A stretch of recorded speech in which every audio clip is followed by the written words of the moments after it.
Good evening, everybody, and welcome to Art Rooney Stadium at Duquesne University up on the bluff in Pittsburgh. I'm Matt Weiss. Thank you for joining me live, online, and over the air. If you are a cord cutter and watching us on digital TV, we are welcoming you to this AUDL Midwest Division matchup between the Pittsburgh Thunderbirds and the visiting Madison Radicals.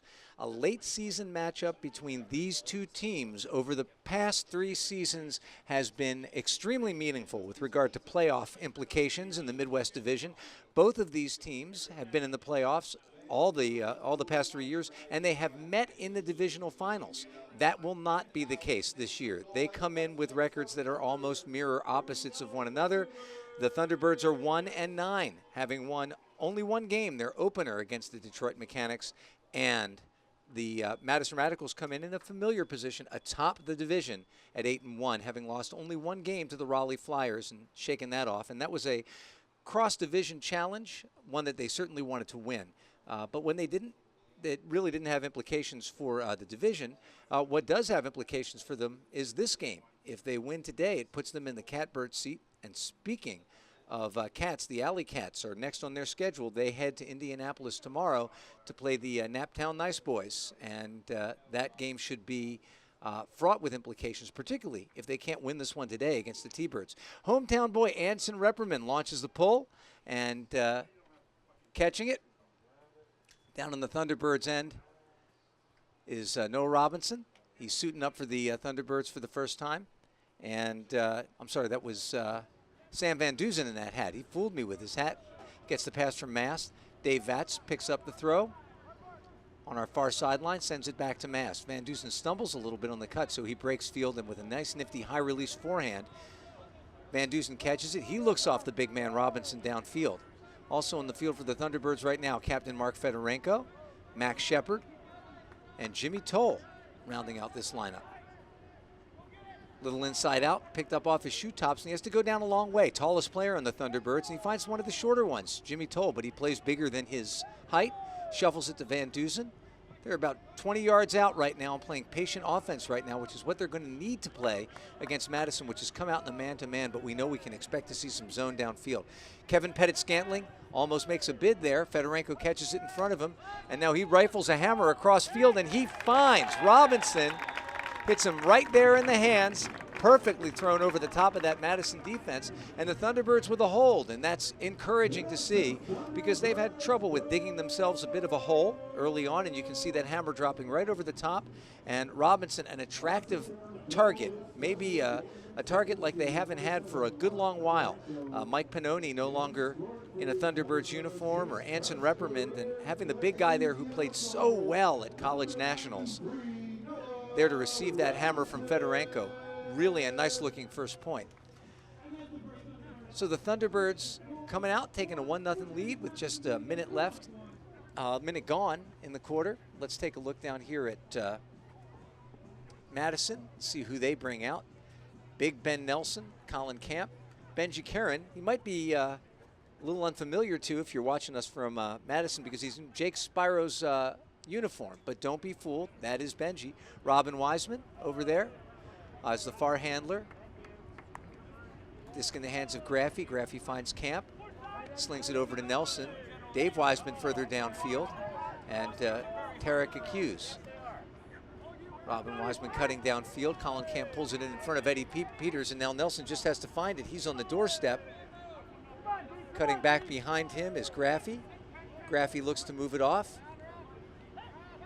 Camp dancing in front of his man, and now the disc is in the middle of the field in the hands of Nelson, joined back there by Graffy in a handling role, and Robin Wiseman, far side of the field, and this one is scooped up off the turf by Camp. Looked like it might have been a turnover for a second, but managed to hold on to it. Robin Wiseman wearing long pants on this very hot day, probably shielding herself against the turf. And now a little blade over the top. AT gets there in time, but not tall enough to make a bid. And the goal evens the score at 1-1, so both teams take about a minute. Might have noticed number 44, captain of Madison Heist out there, Robin Wiseman. Talked with her a little bit before the game. Last week, the Thunderbirds suited up their first woman in a regular season game, and that was Anson Repperman's sister, Shayna Repperman. or should we say that Shayna Repperman is the Thunderbird and her brother plays for the Madison Radicals, but not for too long. He'll be back home in Pittsburgh, member of Temper. He was not one of the guys joining Temper today. Mark Fedorenko gave him a hard time about that. They were at a tournament up in Butler. We'll talk more about that in a minute, but we've got a pull in the air. Looks like Sam Van Duzen's going to watch that sail over his head. Max Shepard picks it up, sends it over to Jonathan Mast, who is quickly double teamed by Mauby and Mechanix. Across the field, got Mark Fedorenko, puts up his hands. This one's going to hang up. Fedorenko underneath it. He wins a lot of these battles. Graffy there, and look who comes from the backside. It's Robinson. Fedorenko had it lined up, and it looks like Jack Kelly had come over, tried to get into the mix, and Noah Robinson said, you know what, why don't I just get up there and pluck that one out of the sky like an apple from the top of the tree. And a beautiful catch by Robinson. And I know that Coach Pat Hammond's really excited about what he brings, and if you look at Sam Van Duzen's reaction, just jumping up and down to congratulate his receiver, he's excited about it too. So you knew that Van Duzen was going to throw that to Fedorenko when Fedorenko waved at him, and he probably didn't want it to float up the way that it did, but what a nice insurance policy to have in the form of, looks to me about 6'5", 6'6". Pulling for the D team is John Buss, thundering down the field. We've got Liam Rosen, another new Thunderbird, Robarge, Felipe Delgado. Looks like we've got Heffron out there, Akon deep, and rounding things out is Ryan Cicilline.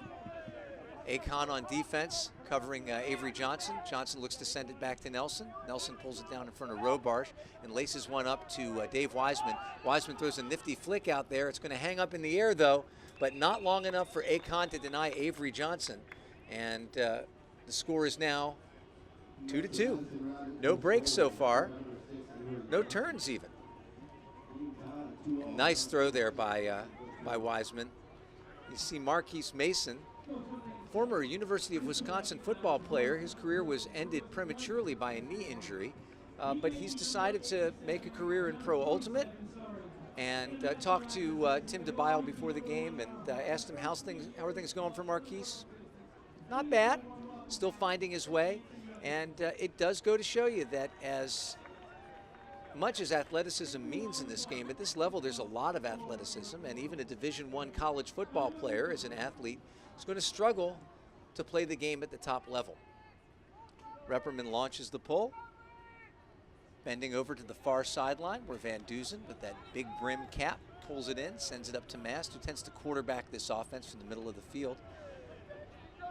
David Vatz cutting to fill space, and it's cut off quickly by Drews. Drews is wearing Tom the Animal Annan's uniform. Drews is just back from Korea, where he teaches during the year. Robinson with the disc now from Shepard, who he gives it back to right away. And Shepard's got a target deep. And Kevin Pettit-Scantling giving chase, but he will not catch up to Mark Fedorenko, who with 9 minutes left in this first period, when it's been filled with scoring, gives the Thunderbirds a 1-0 lead, and then he bowls it off the, and you can see him there. And Pettit-Scantling didn't have a chance. Max Fedorenko didn't have a lot of time to load up the throw, but he had enough time to send it to his teammate, Fedorenko.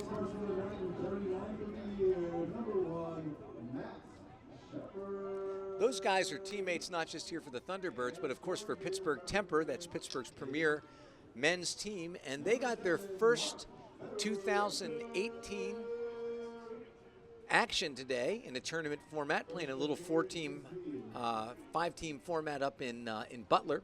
They beat both Philly teams, and in fact had a harder time with the Phillies B team, the citywide All-Stars, than they did with Patrol, who was the nominal A team. But there's been a shakeup in the Philly club scene. Some of the top Patrol guys leaving for AMP, the mixed team, so things could look different. Pittsburgh bested them all, though. Wiseman finds Nelson, sends it over to Karen, to Johnson, and very smooth offense so far. And Tariq Hughes, a very familiar target. John Diamichis in the area, but not close enough to do anything. And you can see the power of that handling crew back there for Madison. Looks like it was breaks all the way down the line. Once they got it over to the far sideline, Hughes was able to pop out for that cut. And not too many guys are going to stop him. He is a big guy with ups. And Robin Wiseman showing why she is a critical part of this team. She and Dave Wiseman, number 21, who is her husband, I think connected for the first, they've played about 3 games so far together in the AUDL. And I think it's probably the first confirmed honey pass we have in the AUDL. Don't know if there have been any other couples who have connected, but that's the one that we know about. And here's a pull from Graffy, one of the many familiar names on this Madison team. It finds Max Shepard just outside his goal line. Mast has it, Mawby and Mechanix setting in on the defense, and there's Robinson. Catches it for some yards, sends it back to his handlers. David Vat's back there in that mix, shuffles it up to Shepard, looking for a quick look, but Graffy's back there. And we see Madison in that zone that they're prone to play. Playing in the middle, we've got Meineke and Poole. On the far side near us is, or the near side is Kelly. And then all the way back is Pettit Scantling, KPS, coming in there looking like he was going to try to sneak a block there on a careless pass was Poole. And this one is sent up the line. Just want to get the disc moving against this zone if you can. It's kind of stalled out at midfield, but making some progress. And now playing catch is Vats and Van Duzen. Instead, the disc finds its way to the middle to Mast. Now sent over to Van Duzen, gaining yard foot by foot. Robinson at the back, and then Van Duzen miscommunicates with Shepard, and instead it's picked off, and here comes Madison the other direction. The first break opportunity sent up by Poole, and underneath it is Meineke. Perfectly placed pass, and Vats never has a chance. So Thunderbirds have been playing really careful and neat offense, but this goal here by Meineke gives Madison its first break with 7:37 left in the first period. Mentioned that we were talking a little bit earlier with Pat Hammonds, coach of the Thunderbirds. Want to say hello to Peggy and Joe, by the way, watching in Radnor. Always great to have you both picking up the stream, and hope that you're well. She watched Pat try to pull off a very big upset today, and he said, if we do this, it is going to be party time in Pittsburgh. Actually, the exact terminology might have come from GM Andrew Gardner, but both guys focused on that, and both guys said to me independently, both our GM and Pat, the head coach, you know what, this is the best lineup that we've had. It's our strongest lineup so far. Another temper player goes back to retrieve the disc. Kenny Fridella lands inbounds, should be walked up to the corner. Oh, nope, played where it went out, which is the rule in the AUDL. Eddie Peters, Hot Metals coach. Now Robarge with the disc. And some heavy man-to-man pressure in the back. Robarge sends it across the field and getting a little bit sweaty back there. Akon laces it up to Shepard. Shepard has a target deep but decides to pull it back. And he sends it into the middle. Robarge widely catches it in front of Lou. He pops one out. Kenny Fridella underneath it. Angeletti flashes open for a second. AT now playing a little offense. Max Shepard catches it. Got a couple of guys breaking deep. Akon, and then giving chase underneath it looks like it might be, is it Repperman? It is. The air traffic controller, which is what we used to call him. And that was a height mismatch when it turned out that it was going to be a battle between Akon and Anson Repperman, and the former league leader in blocks gets another one there.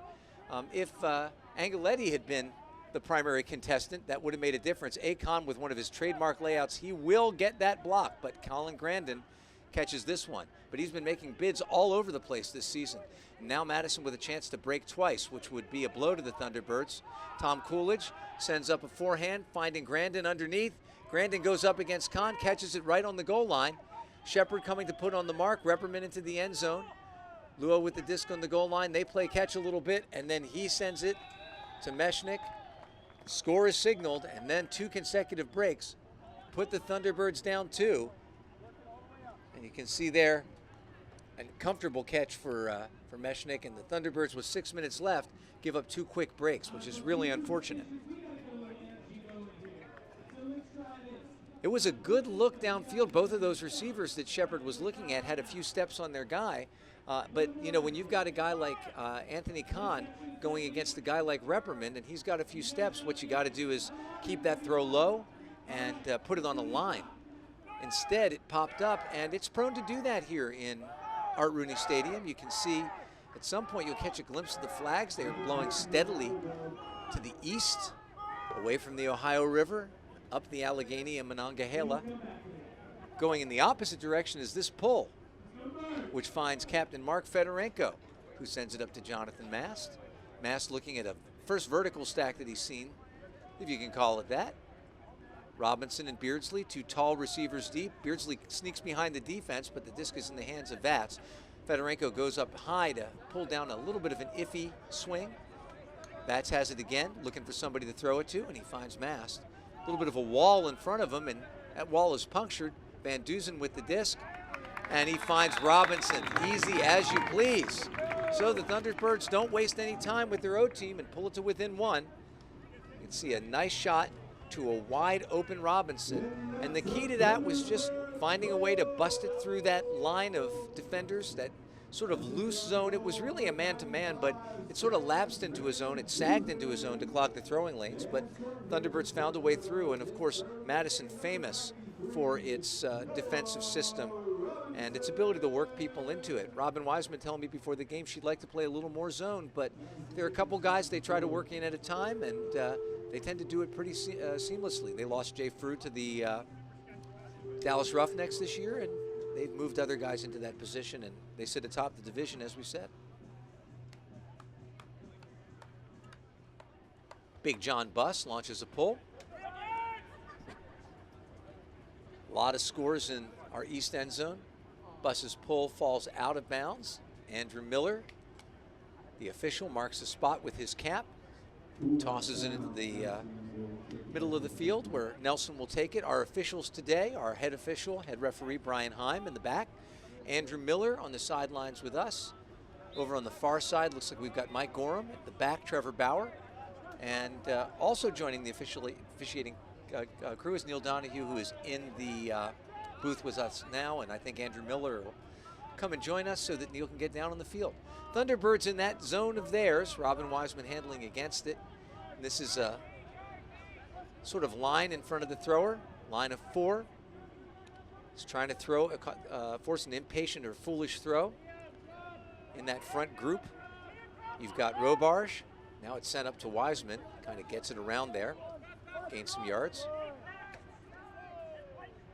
Cicilline giving Chase Delgado on the far end of that tail angle eddy closest to us. In the back is Buss, Diesel Diamichis, and looks like Dave Vats back there. But to no avail. Madison makes relatively quick work of the zone.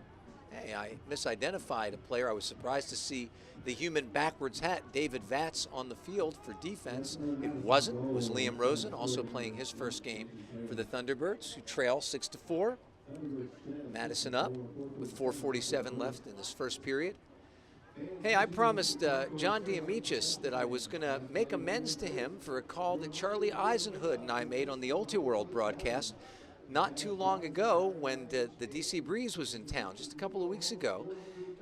John Diamichis makes a big bid and lays out in the end zone. I can't remember which player it was on DC who looked as if he had been clipped by Diesel and pulled up lane, had to limp off the field, and Charlie and I were both a little exercised about it. It turns out, and I talked to Darryl Stanley, the coach of the Breeze, after the game, that there was no contact at all, and Diesel said to me, it was a gratuitous bid, no doubt, but I didn't come anywhere close to him. That was just cramps on the part of the receivers. So glad to hear that there was no contact, and Diesel, your reputation for clean play is restored. Robinson not afraid to pull the trigger. Jimmy Toll on the other end. Oh my goodness, a nice defensive play by Colin Grandin underneath that. Jimmy Toll managed to make that little flare cut into the back of the end zone, hoping to catch that bender from Robinson. Robinson showing that he's not intimidated at all by the pro game, coming from college nationals. And he'd been a receiver up until then, but he launched that one. And Colin Grandin, a terrific defender, and he just had the angle and the ups. If he didn't have, he actually had more ups than angle. Luo with the disc. Throws a little air bounce to Coolidge in the middle of the field, who sends it back to him. Kevin Pettit-Scantling cycling in, Poole in the middle. Grandin with the disc now, and Poole has it, being forced to the sideline by Vats. KPS has it, looking at a vertical stack. They've been running it up the line, but now they look like they're going to try to move it to this part of the field, and it skitters away from Mechanix. Don't know if it touched the turf before he got it, and Max Shepard wasn't really looking. And Van Dusen looks like picks up the disc and looked in disbelief to see Shepard just jogging away from him, but something tells me that he sandbagged him on that because he just waited for Van Dusen to pick it up, to pick his part of the end zone, and decided to throw a lefty backhand. Shepard pulls it down, and a break for the Thunderbirds.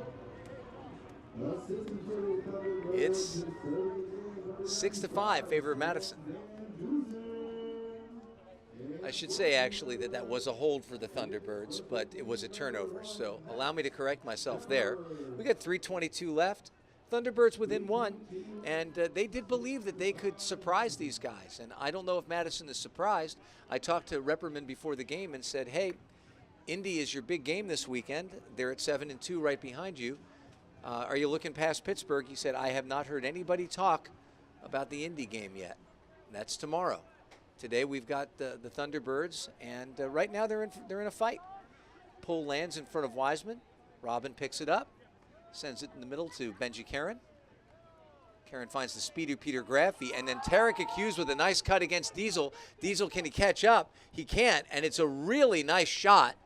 Accuses catches it just outside the goal line marked by Beardsley.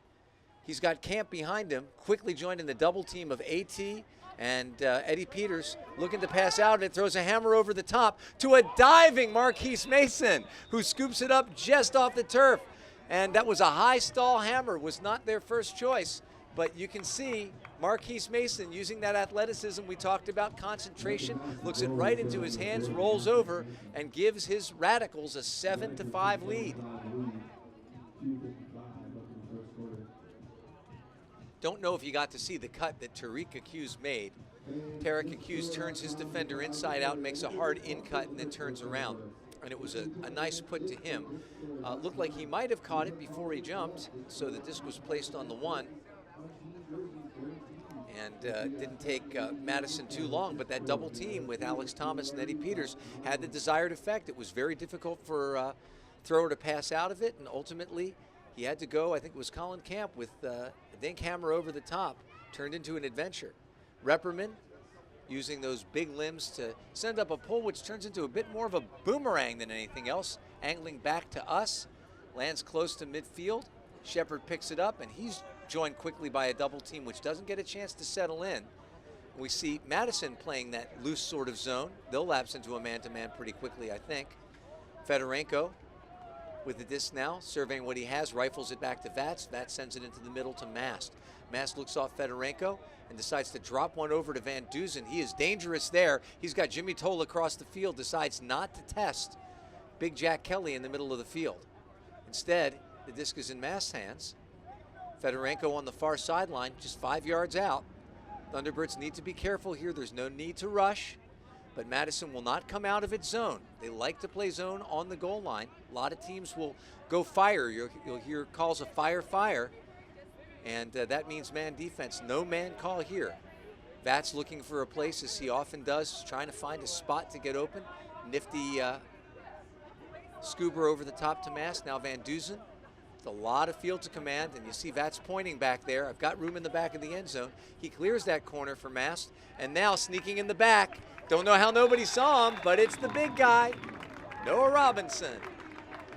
Pulls the disc in, O-team holds. It's 7-6, and you can see him back there. He's got no company. He's able to just do a little hop, bunny hop, and pulls it in. And so Noah Robinson making an immediate impact coming off of Pitt's roster right onto the Pittsburgh Thunderbirds roster. Hannah Phillips down there taking pictures in the end zone, one of two excellent photographers who usually work these games. And Ed Thompson of High Exposure Photography, also probably in the stadium. If not, he's photographing another Pittsburgh sporting event. And both of those photographers really captured the game beautifully, able to show you not just the action, but also the personalities of these players. John Buss with the disc.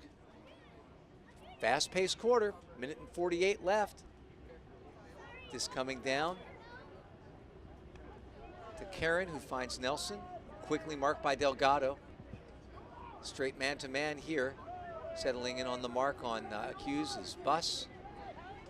This one shot across to Robin Wiseman. Robar's with her. She likes to break, and she breaks to Nelson. And then he sends one to an in-cutting Dave Wiseman. Looks to throw a high release to his wife, but thinks better of it. Throws it to Colin Camp instead, marked by AT. Downfield, Hughes working against Buss, and he gets open. He's able to continue to Dave Wiseman. Got a Peter Graffey streaking into the end zone ahead of Angeletti on the break side, and with a minute 12, Madison reclaims a 2-goal lead.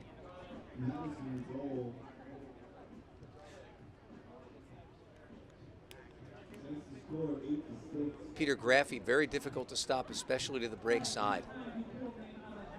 You can see that Robin Wiseman is absolutely no novelty for this team. She is a part of their offensive team. She's a good handler, and she told me that the only real difference playing out here is that you've got different angles, different capabilities in your receivers that you have to account for, and she enjoys the extra wide AUDL field as a handler. I asked her about defense on the turnover. A lot of guys don't like playing defense in this big field. She said, look, if I'm matched up against a guy who's 6'2", how wide the field is doesn't really matter. I've got other issues. And she said, I think a lot of the shorter players in the league feel that way. I think she's probably right. Jonathan Mast sends it over to Max Shepard, and Victor Luo comes and joins him very quickly. Mast sends it up to Jimmy Toll. Jimmy Toll's been absent for the past couple of games, and his absence has been felt. He is a spark plug for this team. Thunderbirds playing catch in the backfield. Fedorenko throws one up to David Vatz. He's got company back there in the form of Mechanix, but he's not going to catch up to him. A beautiful put by Mark Fedorenko, the captain, who is increasingly unshy about throwing the disc long, and he finds David Vatz wide open. So often finding a weak spot in the defense. Doesn't do it with raw speed at 33 years old anymore, but it's nice to see him back from a back injury that sidelined him. Coming off of that Temper tournament today, that 4-0 start for Temper. He looks fresh, ready to go. 45 seconds left, and so here is a good opportunity for the Thunderbirds to get a break and even the score at the first quarter mark. But I think the fans today and anybody watching right now is probably seeing a game that's a little closer than what they thought they were going to see. Max Shepard is going to pull this one. He's on the field for defense, so we've got a little extra on the defensive line here. Not only is Shepard a good defender, but he's an outstanding puller, and Graffey circles underneath it, has trouble corralling it. Nelson will catch it, but he's still in his end zone. AT settles in on it. Here's the double team from Fridella, and Benji Karen sends it back to Nelson. We've got 35 seconds left, and then breaking out of the end zone is an in-cut from Graffey. With about 30 seconds now, he sends it over to Nelson. Still plenty of time for Madison, and it's launched to Hughes downfield. He's looking to milk it, and he does. 19 seconds remaining. Madison stalled in their end zone for a little while as that excellent Shepard pull pinned them down there, but they break out, and eventually this pass finds Hughes deep, and he had no trouble pulling that one in. So he's been hurting the Thunderbirds deep. He is a threat to go either direction, kind of like a bigger, stronger, let's not say stronger, but taller Max Shepard, who plays that role for the Thunderbirds. And now Peter Graffey looking to try to pin the Thunderbirds deep. You know, the flags have settled down, but it's hard to convey just what a remarkable pull that was from Max Shepard. And if the Thunderbirds were able to use him more consistently on defense, that pull is a real weapon, but you can only run Shep so much, and on this year's edition of the Thunderbirds, you need him on offense. Van Duzen finds Mast in his familiar position, throws a neat little inside out to Shepard, finds Toll, Fedorenko. Thunderbirds moving quickly, and they have to. 9 seconds remaining, and a hammer across the field to the big man. He reads it perfectly, and with 4 seconds left to go, Shepard to Robinson for the score that makes it 9-8. And you can see him settling in underneath it. You get the feeling that he would have not much trouble if there was defense back there. He's got so much height and he reads so nicely, but he's been all alone for a few. some of the Thunderbirds who are going to be playing for Tampa this year. Max Shepard, Jonathan Mass, David Vatz, Mark Fedorenko, Kenny Fridella, Jimmy Tull, and of course Anson Repperman, who is here with Madison, but he just moved back to Pittsburgh today. So I think he's probably got a pretty good reason for not having been at the tournament today, but wasn't good enough for Mark Fedorenko, and you wouldn't expect it to be either. Low line drive pull from Shepard, and the clock's going to start now, 3, and this one looks like it's partially blocked, and I think it was Dylan Tranquillo, seeing some of his first action today, manages to get a block, and the Thunderbirds close out the quarter with that block, and they trail just 9-8 right now against a very tough Madison team. We're going to take a little break, and we'll be right back for the second quarter.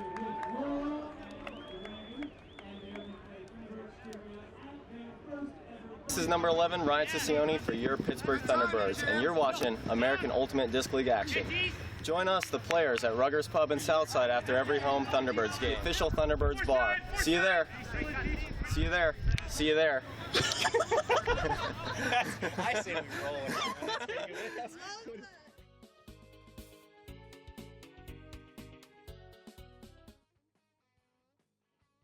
Ryan Siccioni, appearance on that little commercial there for Ruggers. And I have to apologize to Ryan. I don't think I've mispronounced any name in Thunderbirds history more consistently than Ryan's, but it is Siccioni. And he makes a good pitch man. You should check out Ruggers. Thunderbirds will be there from time to time after games. And they hope to be celebrating a win tonight. And it looks pretty good for that possibility because they trail by just 1 against the division-leading Madison Radicals. Madison, looking down the road just a little bit, their schedule gets interesting very quickly. All of the teams that they play are teams still in contention for a playoff spot. Chicago really sort of at the back of that, but still with a mathematical hope alive. But tomorrow they'll play Indianapolis at Indy's place, and then in a couple of they will be at home against Indianapolis on the 30th, and then a couple weeks after that, on the 13th of July, Minnesota will visit Madison, and then finally, wrapping up the season at Breese Stevens Stadium, Chicago will come to visit. So all of those teams with some playoff hopes. Chicago's admittedly faint, but Indianapolis and Minnesota definitely in the hunt, and Minnesota would love to catch Indy if they could. Standings currently 8-1 for the division-leading Radicals. Indianapolis 7-2, 5-3 for the Minnesota Wind Chill. Chicago Wildfire 3-5, and then bringing up the back of the pack is this season's Thunderbirds, who undoubtedly are disappointed with their 1-9 record, and the one win they have is against 0-8 Detroit. Turns out that the Thunderbirds will get to see Detroit 2 more times, and that bodes well for the win-loss record, but certainly they'd like to notch a win next game, which will be in a couple of weeks on the 23rd against Minnesota. So I'm sorry, that's next weekend, the 23rd at Minnesota, and then we'll see them on the road, see Detroit, and then back in town for the season finale on the 14th against Detroit again.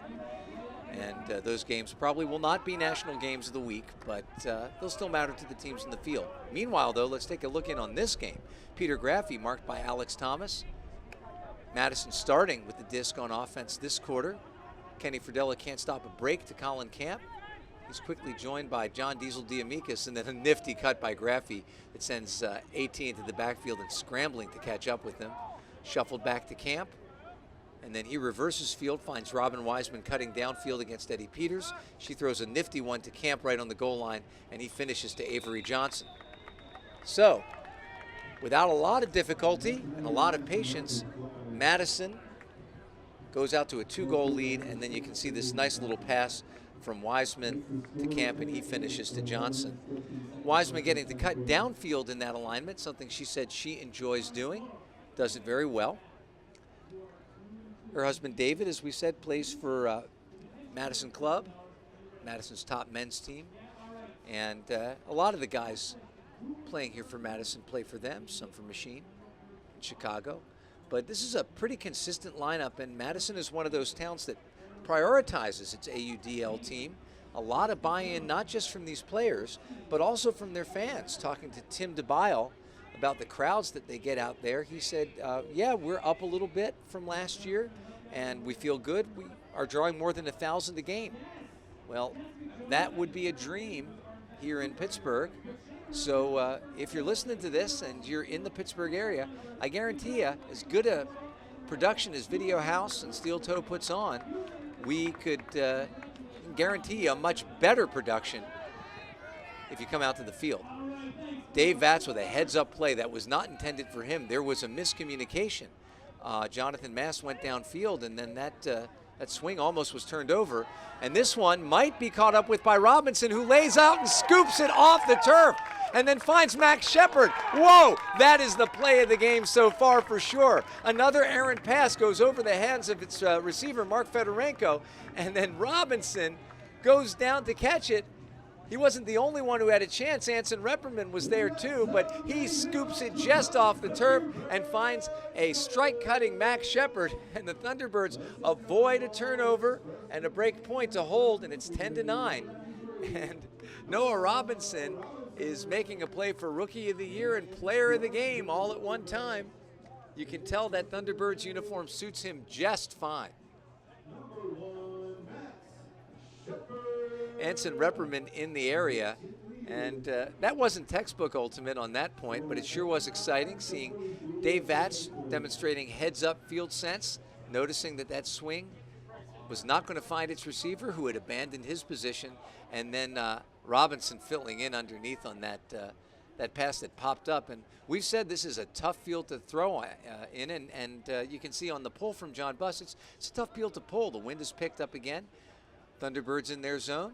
At the back, we've got Rosen and Delgado with Buss clogging up the middle, and then in that line in front, Angeletti, Ciccione, Robarge, and Tranquillo.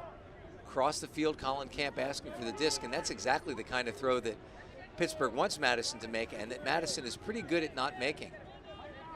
Hanging out here on the side is Wiseman. Benji Karen's got the disc right now, and he shovels it up to Dave Wiseman. Camp shoots a scooper over the top. The big man goes up and gets it. Throws it to the little man, Benji Karen, who gets handcuffed by it. And the Thunderbirds might take a timeout here. I think that you can look for one good look here. And if John Buss doesn't get what he likes, he gets an over-the-top hammer to Robarge. If this stalls at all, if this starts to settle in, I think we can count on a timeout. Pulled down out of the air by Rosen, and there it is. There's our timeout. So in just a minute, we'll be back to see if the Thunderbirds can take advantage of this opportunity, but we'll take a quick break right now. Stick with us. Hi, this is 00 Justin Kincaid for your Pittsburgh Thunderbirds, and you're watching American Ultimate Disc League action. Early recognition is critical, or ERIC for short, employs ultimate Frisbee clinics and spirit of the game to teach youth the importance of an active lifestyle. ERIC is the official charity of the American Ultimate Disc League, and to learn more, visit earlyrecognitioniscritical.org. I'm going to be on TV, mama. Oh my God.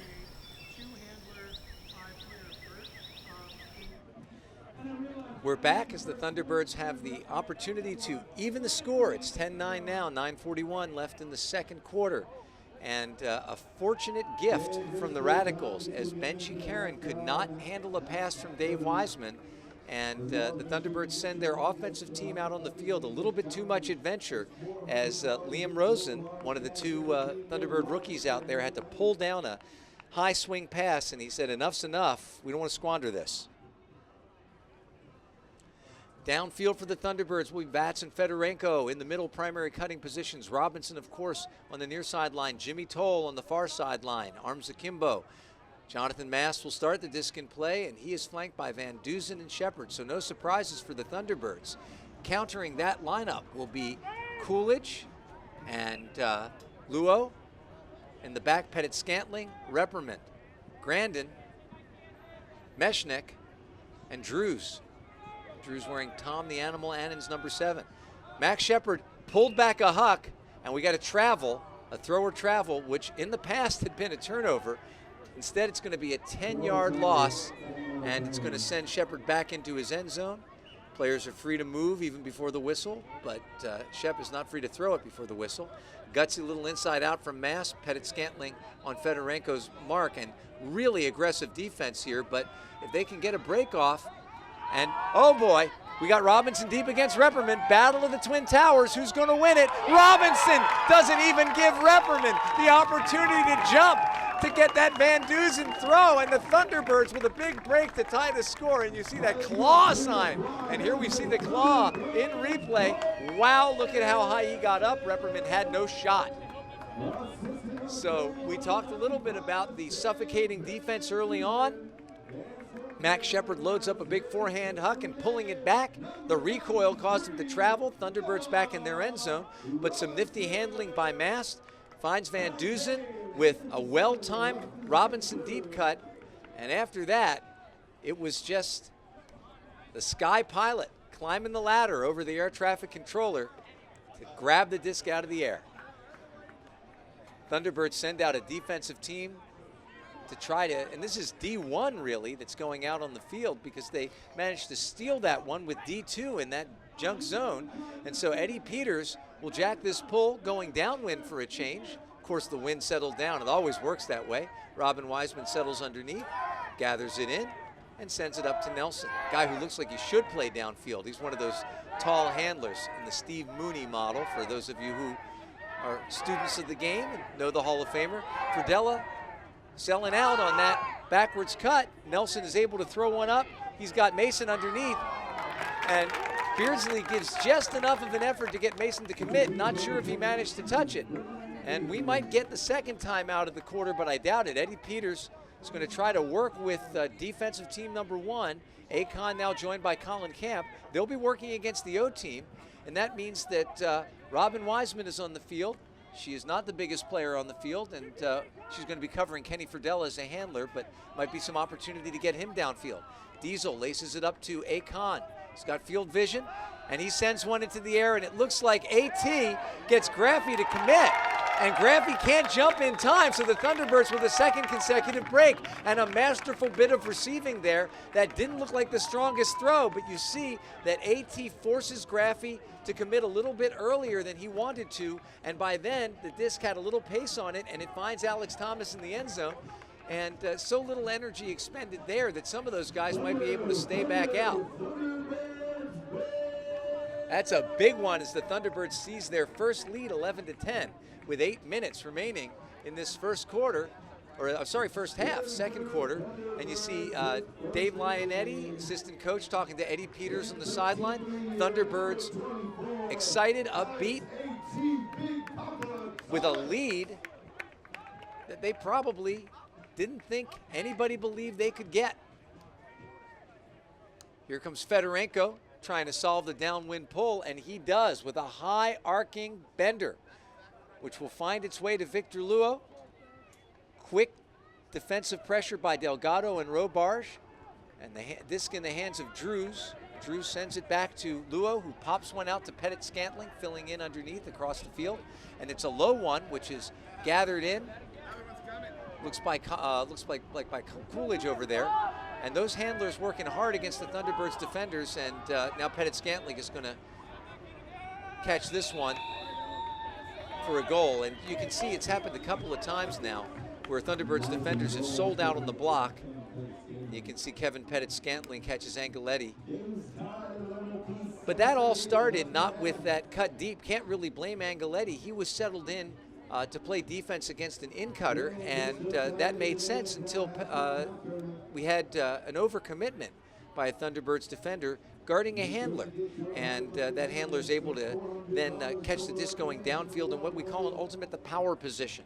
He had momentum downfield, vision downfield, no mark, and a deep cutter. And against a team like Madison, that's absolutely going to result in a goal most of the time. And I think it would be wise, and I think Pat Hammonds is probably talking to the team on the sideline right now saying, hey, we're not going to get a turnover against these guys because we managed to block a dump. By all means, pressure them, make those contested throws. But the 2 turnovers that they've had have come on throws that just weren't caught. Benji Karen made a mistake, And then Mechanix couldn't quite gather a throw in. Shepard right now, marked by Mechanix, sends it across the field, and Vats lets it go. And Fedorenko catches it and shuffles it up to Vats, who's quick to send it back to him. Van Dusen asking for the disc. Fedorenko without a lot of great options next to him, so he sends a scoober, which hangs up, but not long enough for Jimmy Toll to miss it. Shepard buzzing around 10, pops it out to Fedorenko, who jumps on the catch, and it's a score. So the O team with a quick hold, 7 minutes, 1 second. And you can see Fedorenko, a big factor on that point. He was surrounded, didn't have an easy dump, so he popped the scoober over the top. It floated a little bit, but Jimmy Toll pulled it down. And from there, Fedorenko doing a little bit of a dance. He deserves to. It wasn't the safety dance. That throw didn't look too safe, but it ended up being the difference maker there. And he's happy to collect it and accepting congratulations from the O team, which has been pretty steady. So like I was saying, if you're Pat Hammonds, you got to say to your team, the D team that's about to go out there now and try to steal another break and increase this lead by a point, say, be patient against those handlers. They're smart, but these guys aren't flawless. We play pressure defense, make them throw a lot of passes. The wind's a little tricky. We'll get turnovers. They'll make a mistake. They won't make too many, but when they make them, we'll capitalize.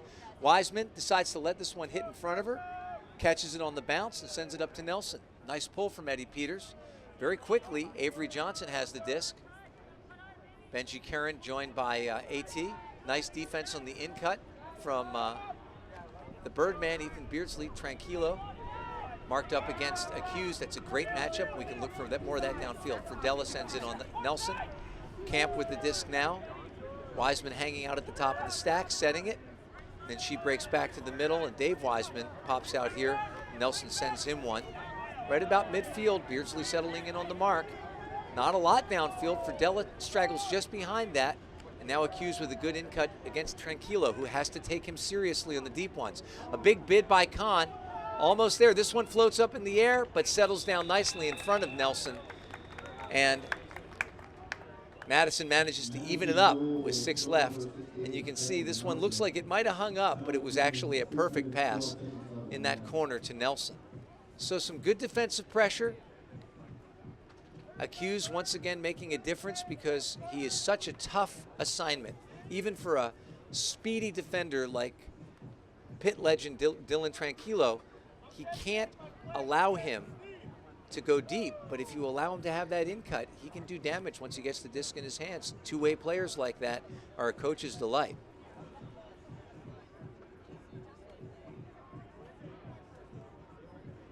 Want to remind everybody that if you come down here to the game, it's only $8, and it's a beautiful scene. Really nice night out at Rooney Stadium. Concessions are here, hot dogs, beer, all the traditional ball game stuff, but without the tradition of long conferences on the pitcher's mound and pitching changes and all of that stuff. Just action from beginning to end, and we've seen some great action so far as this score is knotted up 12-12 with about halfway through the second quarter. Mast and Shep playing catch back there. Van Dusen always looking to break it out. He's got Jimmy Toll going deep, but it's a little bit too far, so instead he sends it up to Fedorenko. Fedorenko sees Vats working deep against Mechanix, and Vats tirelessly cutting in and out. Now he floats into the middle, makes a cut into space, and who's going to follow for him? Nothing much downfield except for Max Shepard. Shep's in the power position. Toll looks to go deep, but he's got company in the form of Grandin. Now they've got the big guy at the back of the stack. Reprimand and Robinson, a matchup that so far Robinson has gotten the best of, and now Robinson appears underneath. Reprimand staying behind him. He's got Shepard. What Shepard got downfield, Jimmy Toll going deep, and he's got Toll and Vats trailing the play. Don't be surprised if David Vats comes up with it, but instead, in front of a bidding Colin Grandin, Jimmy Toll catches it, and David Vats in position to pull it down, but Max Shepard sends this one, looks downfield, sees Jimmy Toll breaking, unleashes that bender forehand, and it finds its way over the defender, and Jimmy Toll making sure there's no question about it. He reaches up, grabs it, says, Dave, I'll let it go next time for you. And the Thunderbirds hold. They didn't start the period with possession, but that break, and then the next break, which followed it, have given them a 13-12 lead. They are clinging to it, and they have an opportunity to force another one. You got to wonder at what point Pat Hammonds is going to send out Max Shepard again on defense to pin Madison with a deep pull and maybe make a play and be on the field so he doesn't have to burn a timeout. He's got a shooter out there. Not this time, though. Instead, John Buss pulls this one to Benji Karen. Nelson on the field with Wiseman handling. Downfield, we've got Johnson, Graffy, Accuse, and Mason. And playing that Thunderbird zone, that loose straggling line in front of the throwers, clogging the lanes. And here popping one over to Accuse is Nelson. Now Graffy has it, and he throws a big hammer to a cutting Avery Johnson, who just can't catch up to it. And that's a risky throw. I don't know how Tim DeBile's going to feel about that. Because, you know, Madison has not had a lot of trouble with this zone. They've been able to move it when they've been patient, but that was definitely not patient. So, will we see another timeout? That's what happened last time, but we've still got a lot of time left in this half. Robin Wiseman runs into that strike cut space, which leaves Robarge with the opportunity to go back and get it. John Buss unleashes a huck, and we've got Angeletti and Karen. There's a height mismatch, but along comes Graffy. No field is too long for Peter Graffy to make up distance, and he sure did there. You had to love the matchup, and John Buss did, but the odds evened up very quickly when Graffy got there. Now Nelson, joined by Delgado, sends one into the middle. Robin Wiseman with vision, laces it up to Avery Johnson. He's joined by a double team. Delgado on Nelson. Wiseman with it. She shoots it up to Accuse in the middle of the field. Akon on him. Wiseman goes downfield. Nelson wiggles and waggles and then gets the swing and then throws one up. Accuse is back there. Akon mistimes his jump, but Accuse does not his, and I don't know that it really mattered when Anthony jumped on that one. Accuse really had the position and the height. You can see that here. And Anthony just looking for an angle but can't find one. And so it's 13-13 with the Madison hold. And we'll see if the Thunderbirds can match them.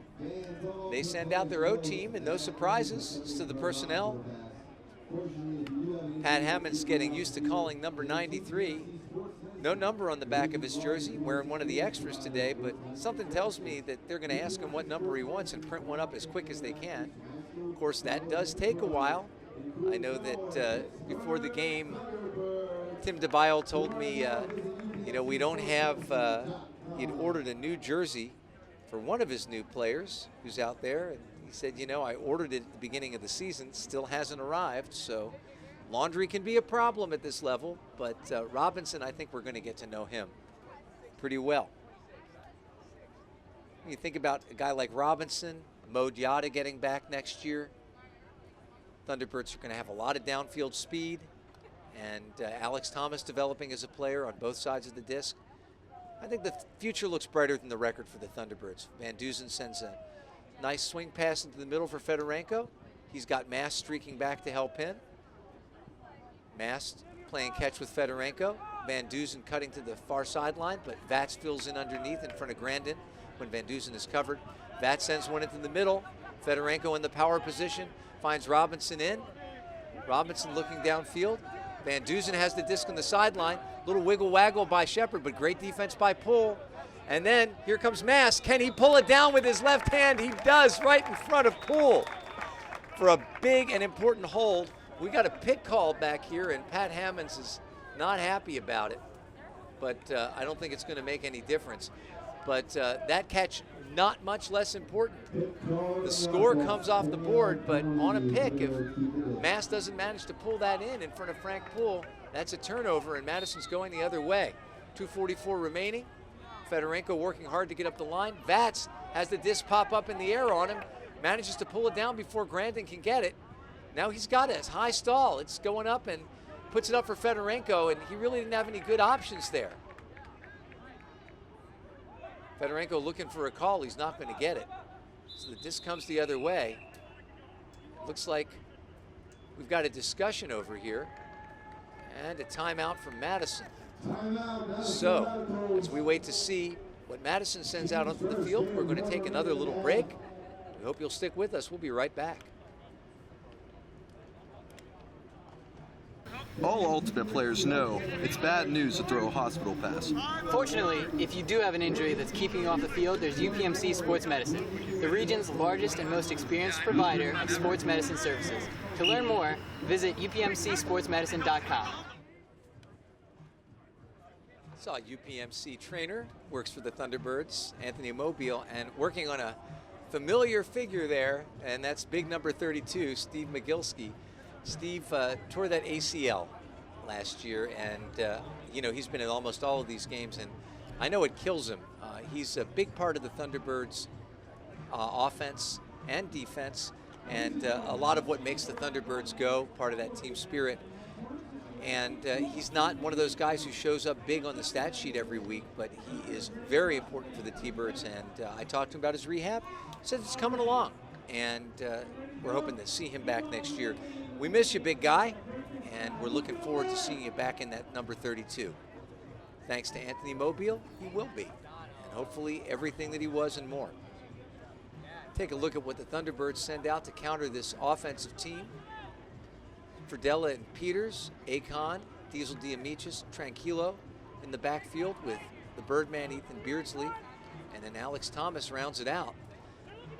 Meanwhile, downfield, cutting for these Radicals, you've got Camp, Robin Wiseman, Mason, and then handling to start out, looks like Johnson, Graffy, Karen. And we got Dave Wiseman back there too. Dave Wiseman now has the disc and sends it over to Marquise Mason. Mason shuffles it up to Karen, hits him in stride. Fridella on the mark. Thunderbirds in a man-to-man. Kind of a loose downfield horizontal stack. This one's high, and it's not going to be completed. Minute 53 left, and there is a timeout to be called. Let's see if it happens. Fridella has the disc, settles on the pivot foot, sends it out to Peters. The team is moving the disc well now, but you got to figure they got to be careful with it. And this one's going to find Fridella from Diamichis. Diesel takes advantage. Wow, that's a big one. The Thunderbirds managed to hold. As Diamichis catches it over there, and instead of calling a timeout to get the offense back on the field, he says, "L'offense c'est moi. I'm the offense." And Kenny Fridella on the receiving end. Thunderbirds hold that 14-13 lead, so that was a precarious and perilous position for the T-Birds. They could have given up a break. The defensive team comes out after the timeout. They do what they're supposed to, force a high throw, and then they score, which means that the Thunderbirds still have a timeout remaining and can use it, maybe take advantage of another break. But first, they got to get that turnover, and who are they going to send out to do it? Looks like John Buss with the disc in his hands, Felipe Delgado, Alex Thomas. Oh boy, we've got an offsides call over there from Trevor Bauer, and that's not good news for the Thunderbirds. Looks like Delgado might have been a little offsides, and that means that with a minute 38 left, Madison's going to get to put the disc in play at midfield right on the big D. So that D is going to be harder to get given what just happened. Disc finds Drews. Luo. I want to tell you a little bit about what Drews has been up to, but we'll save that for right now. Let's focus on the action. Got that man-to-man in front of Madison's handling line. Mechanix has the disc. Finds Adam Drews. Victor Luo looking downfield. This one's another high one, but plenty of time to come down with it. A lot of pressure on that mark. A low one sent back and saved by Drews. We've got a minute remaining left in this quarter, and Madison moving in the wrong direction, almost near midfield where they started with it. Coolidge with the disc. He finds Pettit Scantling. KPS sends it back to Drews, down to 47 seconds, plenty of time. It's Siccione on the mark. Handler's playing catch right now. Vertical stack downfield. This one high, again, caught. Delgado on the mark. At the back of the stack is, looks like it's Coolidge breaking for the end zone. Come back in, is hit by Pettit Scantling. He's got Luo, catches it, and I think he's on the goal line, but score is signaled. So with 24 seconds left, this game is knotted up at 14. Could not be any closer, and let's see whether or not he lands in. All that matters is that the officials called them in. Could have had a discussion if we were playing USAU rules, but didn't see any complaints there from the Thunderbirds. So both teams with a timeout. Both teams with 14 points, 24 seconds remaining. Thunderbirds certainly want to have the opportunity to score and send this game into halftime ahead. Definitely don't want a quick turnover, but my guess is that this offensive team, don't even have to tell you who's out there, you know the usual suspects, will look to strike aggressively if they have the opportunity. A very nice pull, finds Van Dusen deep in his end zone. He sends it up to Mast. Mast surveys what he has, uncontested swing to Shepard. We've got Peter Graffey playing free safety back there, which means there are going to be shots open underneath, but with 13 seconds, it's going to happen quickly. Fedorenko catches the disc. We're down to 9 seconds. Fedorenko might have to throw it across the field. He's got Vats all the way across there. 3, 2, 1, and the disc is fired up to Vats, and it hits him maybe in the hands or maybe it hits Poole.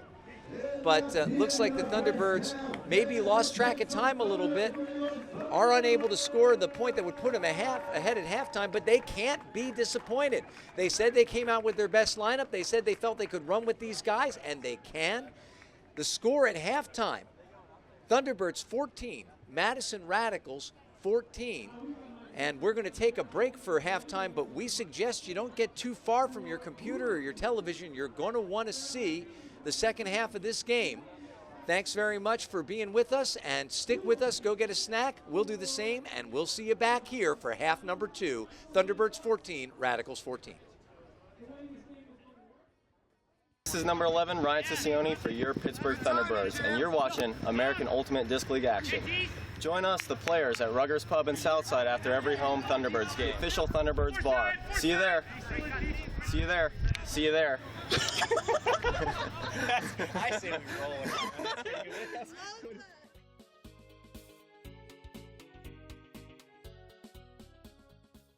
Hi, this is 00, Justin Kincaid for your Pittsburgh Thunderbirds, and you're watching American Ultimate Disc League action. Early recognition is critical, or ERIC for short, employs ultimate Frisbee clinics and spirit of the game to teach youth the importance of an active lifestyle. ERIC is the official charity of the American Ultimate Disc League, and to learn more, visit earlyrecognitioniscritical.org. I'm gonna be on TV, mama. Oh my God.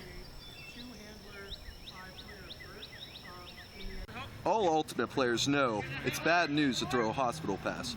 Fortunately, if you do have an injury that's keeping you off the field, there's UPMC Sports Medicine, the region's largest and most experienced provider of sports medicine services. To learn more, visit upmcsportsmedicine.com. On behalf of the entire Thunderbirds organization, we want to take this time to say if you notice a pattern in your life of feeling unhappy, angry, lonely, or general feeling that the quality of your life has decreased, to seek professional counseling services. Progressive Counseling Center provides an outpatient, comprehensive opioid addiction treatment program, as well as treatment for alcohol and other substance abuse and dependency problems. For more information, visit progressivecounselingcenter.com. This is number 27, Felipe Delgado for your Pittsburgh Thunderbirds. And you're watching American Ultimate Disc League action. DiscStore.com is a proud supporter and official sponsor of the Pittsburgh Thunderbirds. Thanks to Disc Store and Hockett, fans have an opportunity to win cash after each third quarter of every Thunderbird home game during our Hockett Bucket Challenge. This is number 27, Felipe Delgado, for your Pittsburgh Thunderbirds. From the top. From the top. That was so good.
Welcome back, everybody, to Art Rooney Field here at the Bluff, Duquesne University, Pittsburgh, Pennsylvania. And by now, we're hoping that at halftime, phones were blowing up all over the Midwest Division, in Indy, in Minnesota, in Chicago, and back in Madison.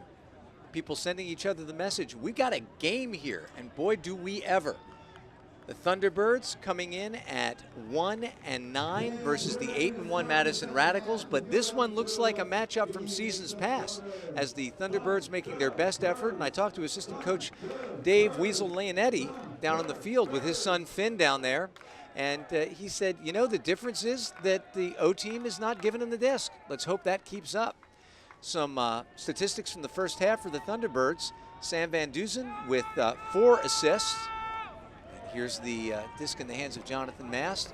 Getting that pass from Van Duzen. Max Shepard laces it up to Mark Fedorenko on the righty forehand sideline, guarded by Kevin Pettit-Scantling, and he does not have a lot of opportunity, and it looks like we have contact on the mark. Kevin Pettit-Scantling, and you can see that that mark was tight. The stall was getting up there. We're hoping it wasn't a stall. Max Shepard with the disc now. He's double teamed very quickly, and it looks like the Radicals have come out with the idea that, you know, we need to put more pressure on these guys. The big guy, Robinson, Noah Robinson, playing his first game for the Thunderbirds, sends one out into space, and he makes his first mistake of the game, arguably. Probably should have sent that back to a handler, and instead he tries to find Jimmy Toll, and the throw blades over, and now Madison with an opportunity to go ahead with a break. Victor Luo with the disc. Looks like Madison came out with the idea that they were, looks like we're going to get a huck right here off the bat. Van Duzen running underneath it. Mechanix has the angle on it, leaps out, grabs it with that right hand. Big layout grab, and then working downfield is Grandin against Toll. Then out wide, we've got Pettit-Scantling. Disc is in Grandin's hands right now. Looking back, finds Luo, sends it into the middle. And there's a lot of traffic there, and we're going to see if there's a foul call, and there is no foul call. Mechanix looks up beseechingly. Mass gets it, pops it out to Van Duzen, and there's nobody downfield for him. So he holds the disc, sends it over to Robinson. Bet he's going to be more careful, and he sure is. Jimmy Toll starts to leg it out downfield, and Van Duzen decides rather than throwing it, he's going to send it over to Mast. And now we've got Dave Vatz going deep. Also Toll. Toll's got the best shot, but he doesn't have the legs to get underneath the Van Duzen backhand, which plummets too quickly. He wanted more air underneath that. He had 2 receivers deep. And here comes Luo with the disc. He's going to be forced to the forehand side by Max Shepard. So the offensive team having to play an awful lot of defense here just to get a hold. And Coach Pat Hammond's obviously not eager to call a timeout this early in a game this tight to get the defensive team on the field, and that's okay. This offensive team is really a collection of the best players the Thunderbirds have, and so they should be able to get a stop. Almost given one right there by Pettit-Scantling. Now it's over to Drews. Madison comes out a little bit sloppy.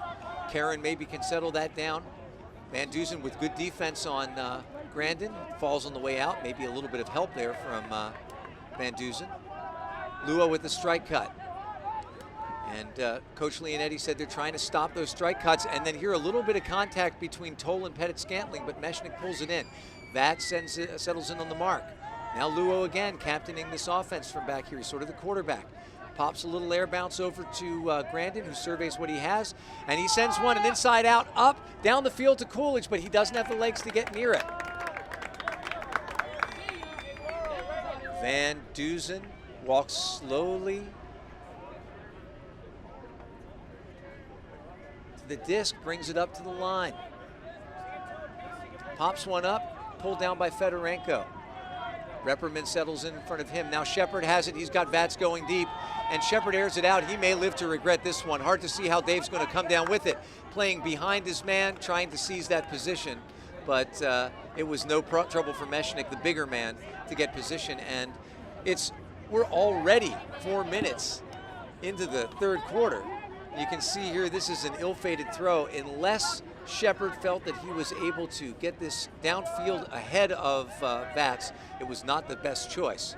Here comes Repperman, milks it over on the sideline. Fedorenko joins him.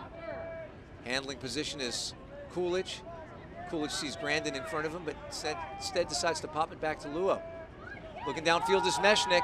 He's got Grandin. Robinson with him. Robinson can get there. He's got the height. Grandin goes up early, knowing that he's going to have to get it before Robinson can load up his jump, but he was unable to get to it in time. Here comes Fedorenko. Fedorenko looking downfield and sees Mass streaking in front of Drews. Sends it back to Fedorenko, who's handling now. Van Duzen's got Shepard deep, and he tries to load up that forehand, and oh my goodness, how many of us has that happened to? You've got the throw that you want, and you just don't have time to load it up. He actually had more time than he thought he did, and Max Shepard watches the disc die like a duck in front of him, tosses the pylon aside, claps his hands, exhorting his offensive team to play a little more defense, and they've already played 5 minutes of defense. Jimmy Toll seals off Kevin Pettit-Scantling on the downfield cut. Drews has the disc in the middle of the field, sends it over to Mechanix, who airs it out. Pettit-Scantling has company, little contact, but he jumps up, pulls it down, and he's probably going to get, thought I heard a whistle. No, he's not going to get extra time. All right, Grandin cutting into the end zone, and finally, Madison secures their break. But it's been 5.5 minutes here, and you see Kevin Pettit-Scantling pulls it down, and Grandin seeing that, running the strike cut all the way. Robinson unable to stop that one, and so Madison had to work hard to get that break, but they got it, and now they lead for the first time in a little while.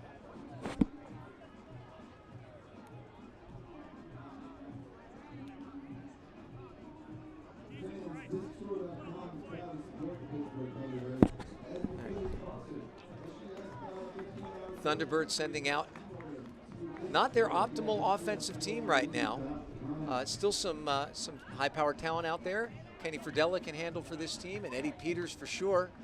Jordan Robarge will handle. And then downfield, Akon and Alex Big Papa Thomas, Ethan Beardsley, and then over on the far side, Angeletti. But this is not their 0-1 team. The problem is that the offensive team just played darn near 6 minutes, a whole half of a quarter. They played an eighth of a game out there. Nice pass from Robarge up to Peters, sends it back to him. He's got Fridella open across the field, whips a backhand to him. And Madison settling into a little bit of a zone here, which they're used to playing. And the Thunderbirds patiently gaining yards. Doesn't try to throw that skip pass. You saw Nelson sneaking up to get it. Fridella catching the disc right about the middle of the field.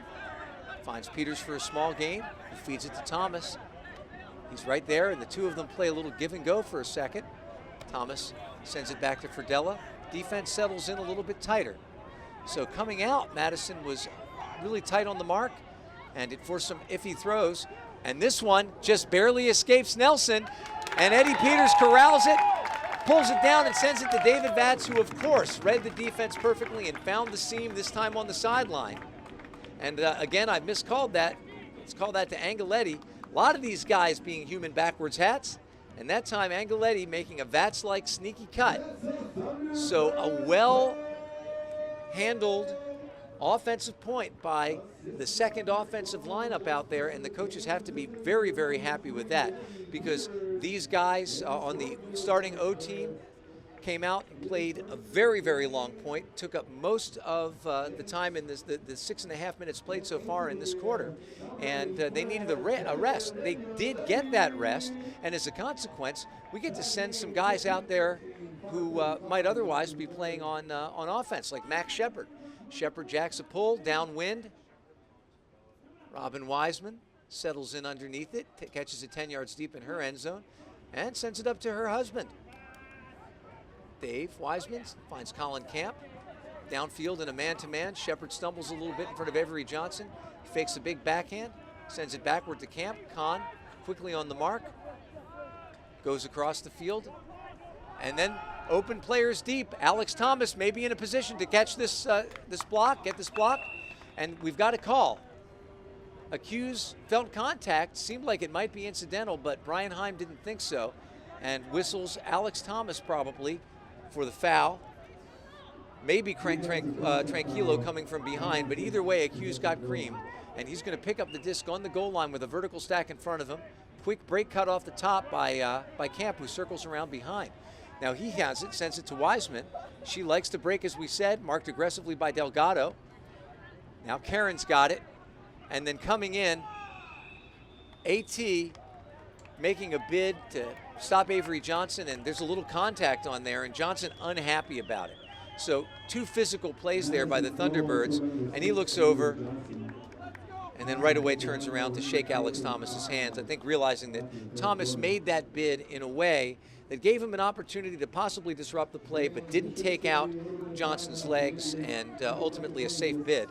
But, you know, the contact out there definitely is one of those things you're not used to feeling, and you don't like it, especially when you're in the vulnerable position of focusing on the disc and then feeling that contact from somewhere behind you. That's definitely unnerving to a player.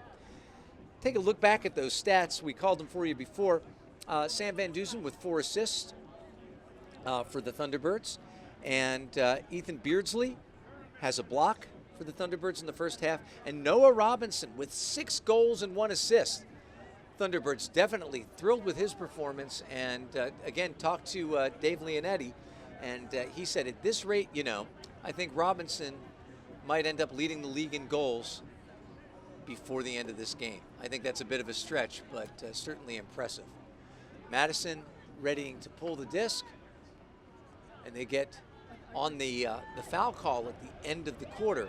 They got a 10-yard bonus on that pull, so the Thunderbirds had to line up 10 yards deep, and that's where the pull falls down. So they do get something for that foul call. It's not a complete wash. That's with the disc, looking downfield, throwing back upfield to Fedorenko. A lot of switching going on at the top of the stack. This one sent it to middle to Vats, who is going to look to send it to John Mast. Mast has Shepard starting a deep cut, doesn't like that, so he sends it to Van Dusen instead.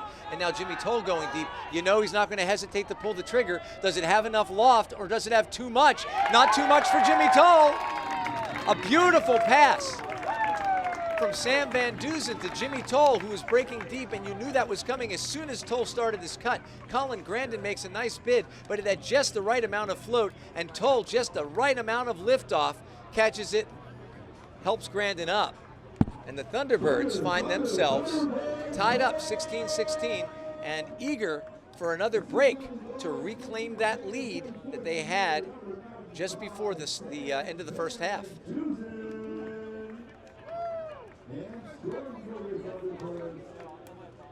Going to be a lot of club team action in Pittsburgh this summer and then into the fall. Some outstanding teams. Of course, you've got the lineup of the top level teams. Alloy, the mixed team.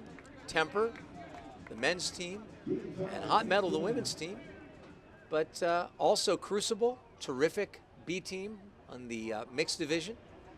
And Slag Dump for the men. Eliza Furnace for the women. And Rusting Bridgeface, also sometimes called Rusty McBridgeface. That is the women's Masters team. So Pittsburgh has a women's Masters team, and talent stocked. Should be exciting to watch all those seasons. And stay tuned to the USAU's YouTube channel to find all the action. Now Karen with the disc, deep in Thunderbirds territory. Robin Wiseman collects it in front of Eddie Peters. Looking to break it first. Graffy, well covered at the front, so instead she sends it out to Accuse.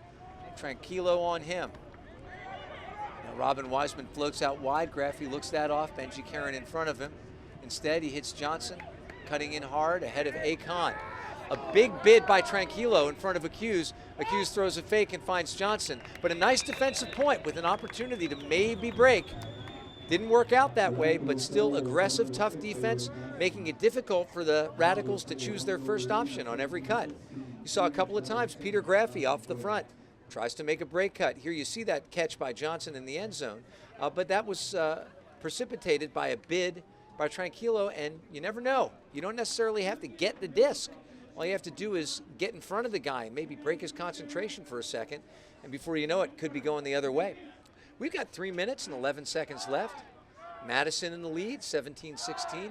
If you are watching from Madtown, we welcome you. We know the Bree Stevens faithful, loud, there at that remarkable venue, one of the oldest masonry structures in Wisconsin, the oldest one in Madison, and they fill it with a lot of enthusiasm. It is a hard place to play for a visiting player. And so we welcome you. We hope you're enjoying our telecast of this game. and your outstanding team.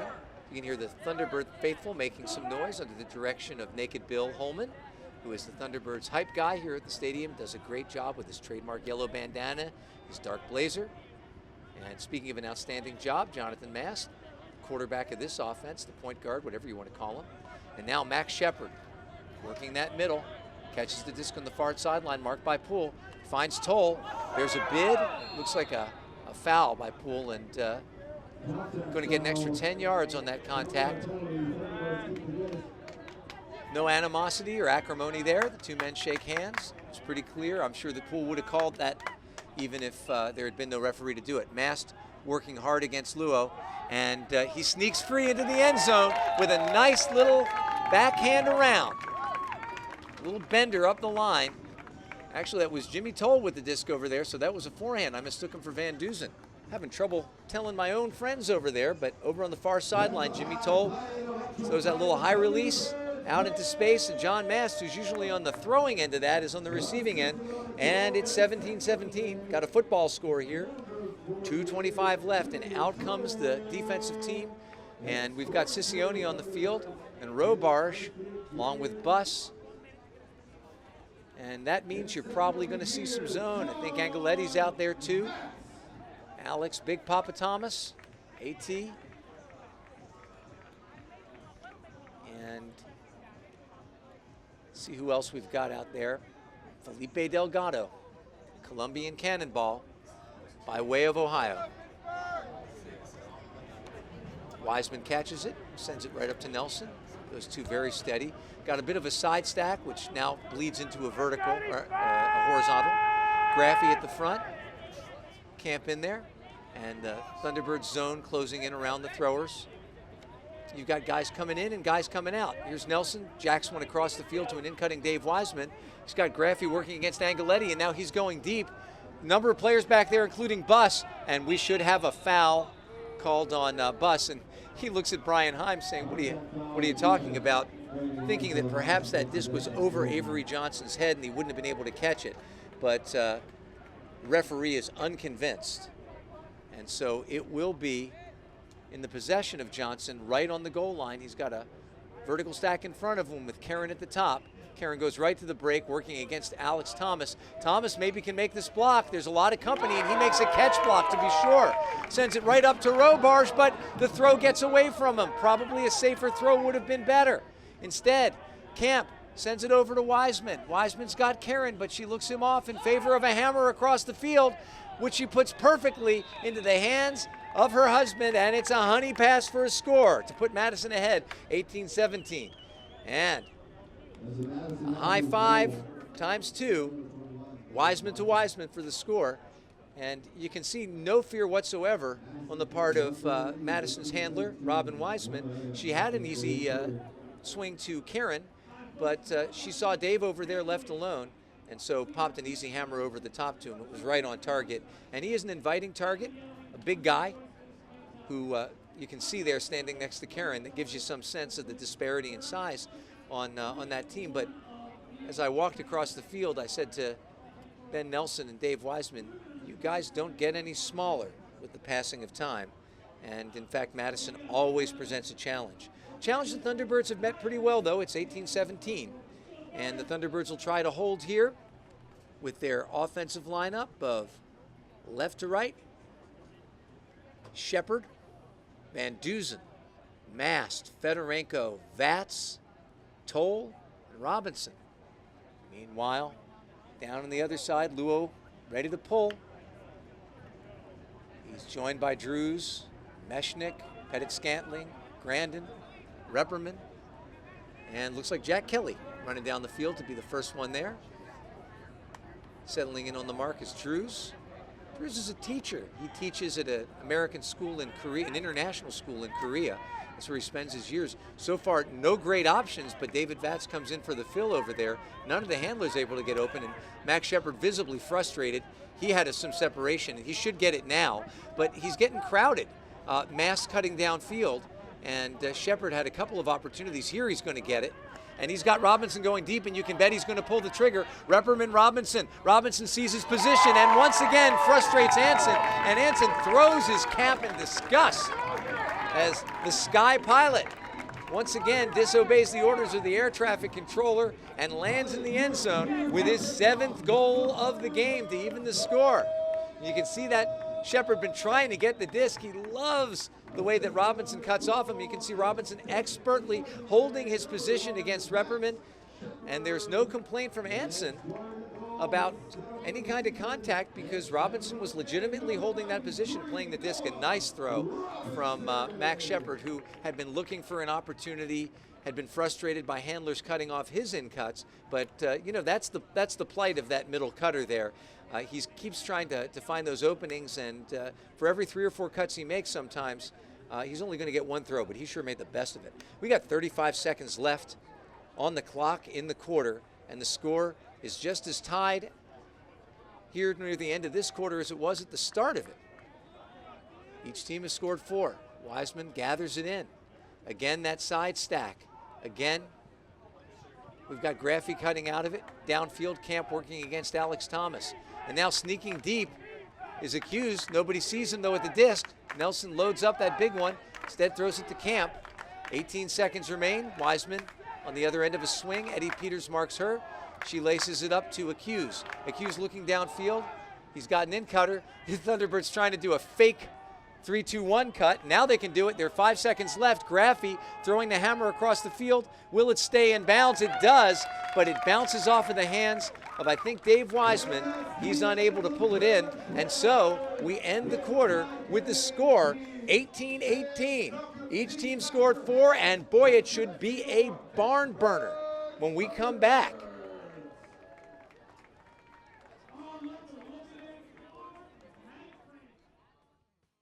On behalf of the entire Thunderbirds organization, we want to take this time to say, if you notice a pattern in your life of feeling unhappy, angry, lonely, or general feeling that the quality of your life has decreased, to seek professional counseling services. Progressive Counseling Center provides an outpatient, comprehensive opioid addiction treatment program, as well as treatment for alcohol and other substance abuse and dependency problems. For more information, visit progressivecounselingcenter.com. 18-18 as we begin the 4th quarter, and I think it's safe to say, and I imagine we might even have some viewers now from outside the Midwest Division looking to see whether Madison is going to stumble here in Pittsburgh. In Indianapolis, let's say hi to you folks out there. Always happy to say hi to our friends. We know that the AlleyCats like to watch the stream, and so we greet them and their fans. Right now we got the Hucket Bucket Challenge. Don't know if you folks can see it. There we go. And you see all of those minis threatening the bucket. Will the Hucket Bucket get a mini in it? If it does, somebody's going home with $400. Some coming close, closer than we've seen in recent weeks. That one looked like it had a shot. And you can see Bill Holman. This is the kind of time that you get if you come on out here. Oh boy, very close. Looks like the crowd's running out of Hucket Bucket minis. But they're zeroing in. Somebody's got the line on the thing. Doesn't look like anybody's going to go home with 400, but we could have a last-second thrill finish. Ah, well. Andrew Gardner, the GM out there, there's nothing Andrew doesn't do. Setting these games up, hanging up the Eric signs and the AUDL signs, and he doesn't have to give up 400 this time, but he'd like to give it to you if you will just come out and join us for one of our remaining games on our schedule. It's going to be a good time, and they should be competitive games. Actually, you only have one more chance after today, and that's on Bastille Day. The Detroit Mechanix will come and join us to close the season on the 14th of July. So please join us. Come on out here, and there will still be $400 in the Hucket Bucket. Could be yours. Meanwhile, back to the game that really counts. Indianapolis watching, Minnesota watching, maybe Chicago watching. Maybe they're watching around the AUDL. Wherever you are, we are glad to have you join us for the last quarter of this surprising barn burner of a game. Thunderbirds will give the disc up to The Madison Radicals to start. Thunderbirds have 18. Madison's answered exactly 18 times. We are all tied up in a game with playoff implications for the team in white and a lot of pride implications for the team in black. John Buss getting ready to pull. Felipe Delgado out there with him. Jordan Robarge. Liam Rosen. Ryan Ciccione. John Diesel D'Amicis, Dave Angeletti run down to cover this pull, which is fielded by Robin Wiseman. Nelson with the disc now. Sends it over to Karen, and that zone settles in. I would not say that it has been troublesome, but neither would I say that it has been porous. Avery Johnson catches an easy pass. Nelson gets it back now, feeds it up to Colin Camp. You see these handlers cycling in and out. Wiseman downfield, now she comes back. Karen downfield. Avery Johnson working against Ciccione, I'm sorry. Robin Wiseman downfield against Delgado. It's a backwards dump. Nelson loses about 10, but catches up with it. Robarge in on the mark. Delgado with a big bid. Wiseman catches it, shuffles it up to Nelson. What's Nelson got? He's got a hammer over the top. Camp pulls it down. Continues the progress of the disc across the field. Johnson has it, looks off Mason. Camp makes a cut, jumps, stops short of the goal line, catches it, throws it to Accuse, and just like that, much different first point than we had at the beginning of the third quarter. That point lasted 5.5 minutes and saw I don't know how many turns, but at least 3 aside. This one, Madison with a simple hold. You see Camp with that little bit of an awkward jump. He jumps up and lands about a yard or so short, but he did what he had to do, which was to maintain possession of the disc, and he found Accuse in the back of the end zone. Accuse been all over the stat sheet tonight. Luo with the disc, ready to send it down to the Thunderbirds. Thunderbirds will counter with their offensive team, and I don't even have to look at him to tell you who's down there. It's Shepard and Fedorenko and Vats, Mast, Van Duzen, Toll, Robinson. The pull is up, bending towards the far sideline. It will stay in. Van Duzen will field it. Mast has it. Down comes the defense. Drew settles in. So the disc is swung to Shepard. Shepard sends it over to Fedorenko. Fedorenko looking. Some nifty work against Drews by Mast to get open for the dump, but a hard defense by Coolidge against Van Duzen, who catches it, throws it in stride to Shepard. Shepard throws a big forehand fake, but instead sends it out into space to Mast. Mast finds his partner Van Duzen. Those handlers working downfield. Van Duzen sends it up to Robinson.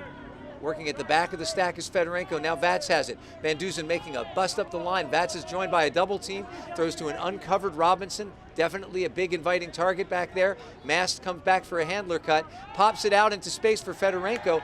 And seemed to me like Pettit Scantling leaned a little bit on Fedorenko, and Fedorenko points back, says, pick up Pettit Scantling. He didn't complain, though, so probably no contact there, just an errant pass and really ill-timed. Now Madison with a chance to break. Repperman with the disc in his hands. Toll playing defense on him, so he sends it back to Drews. Coming in is Mechanix, and Luo will find him. And now breaking in hard is Brandon, but instead the disc goes up to Repperman. Toll downfield guarding him. Toll maybe does the better job of reading it, but will it matter? Maybe not if it had only been Toll, but Max Shepard alertly on a hustle play comes downfield and does exactly what one of the Madison defenders had done to the Thunderbirds earlier. This one sent across to Robinson, who lays out and saves the disc. That would have been very unfortunate. Shepard catches it in front of Repperman, who hits him. He doesn't even stop. Instead, he throws this in stride. Running it down is Van Duzen, who catches it. 2 hands in the end zone. So the offense holds on a precarious and difficult point. It was hair-raising. Robinson had to lay out in the end zone. Shepard had to come back to get it, and once he did, he eventually catches it and throws this beauty of a forehand to his handling partner, Van Duzen, who knows to go deep when Max has the disc in the power position, catching it in stride with 9 minutes, 12 seconds remaining in the game. It's 19-19 Thunderbirds. And the Thunderbirds are taking heavy punches from the Radicals and are not flinching. None of the jitters that we've come to expect this season. We're We're not afraid of jinxing them. They're just playing at the level that this roster is capable of playing, given the way it's constituted tonight. The Thunderbirds seeing the top end that they haven't seen. They are delivering for the fans and for you. And the Radicals have all they can handle right now.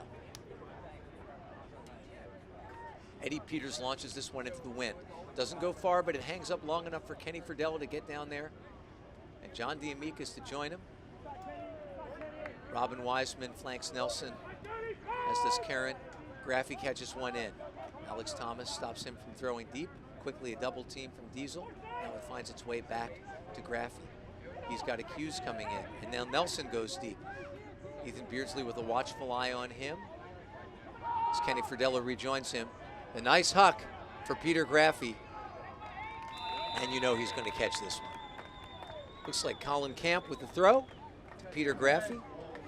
And Madison catches that one to go up by 1. 8:45 remaining. Madison reclaims the lead 20-19.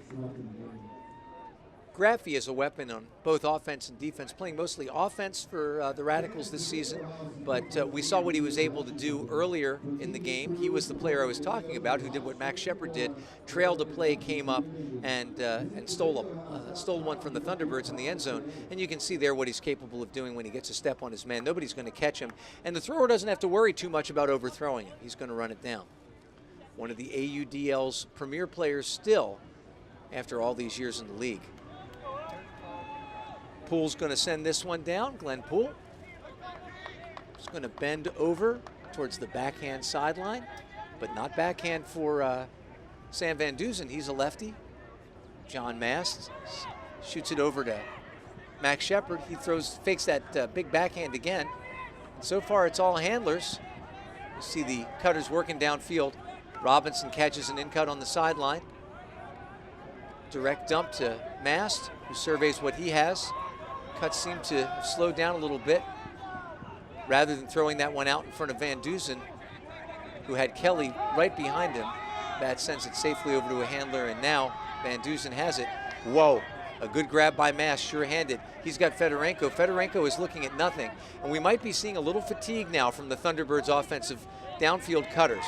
A timing play, beautiful throw set up for Van Duzen. Shepard says, I'm not tired. And Jimmy Toll says, I'm not tall, but I sure can jump. Unfortunately, so can Anson Repperman. So double covered back there because Glenn Poole came over to join. And while Max Shepard has legs, we might be seeing guys like Van Duzen and Mast and Fedorenko, who played 4 games out there in Butler today, starting to lose the ability to make those cuts downfield.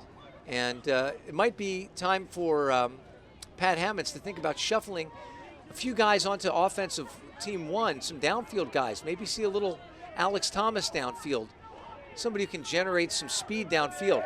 It's a deep throw. This one aimed at Graffy, but it is blocked. I apologize, that's Poole.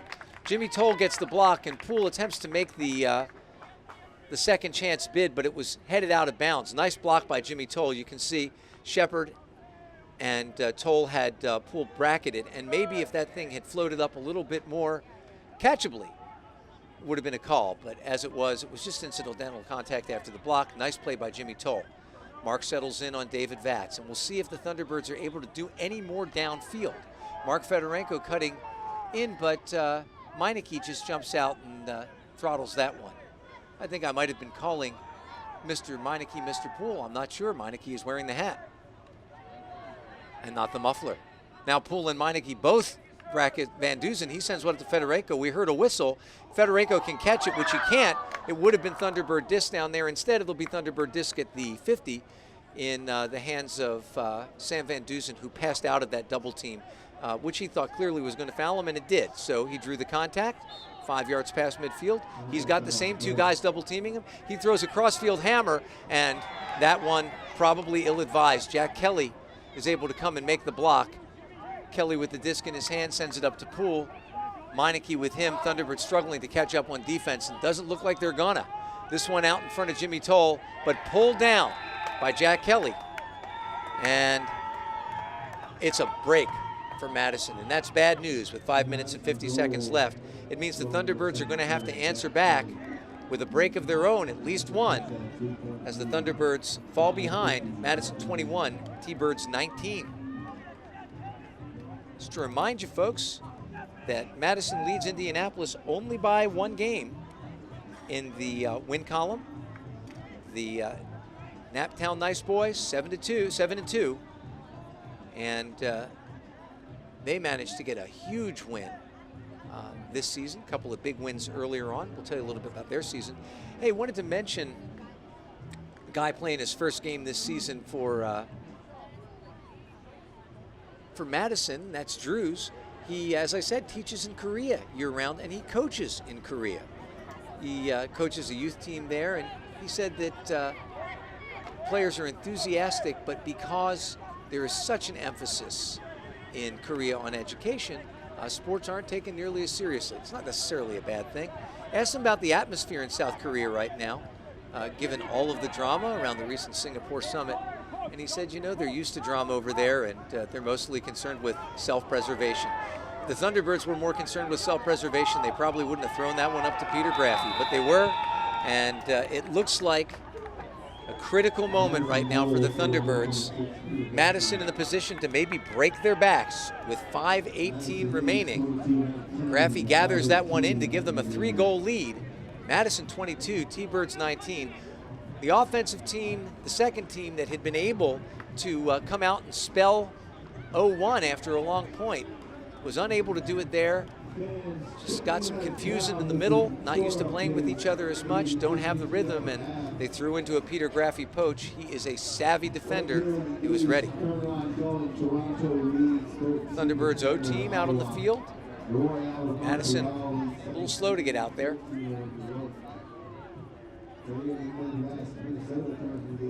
Right now, looks like Pat Hammonds is not inclined to send anybody out onto the O team to try to get some downfield legs. He's got a number of guys who maybe could do that job.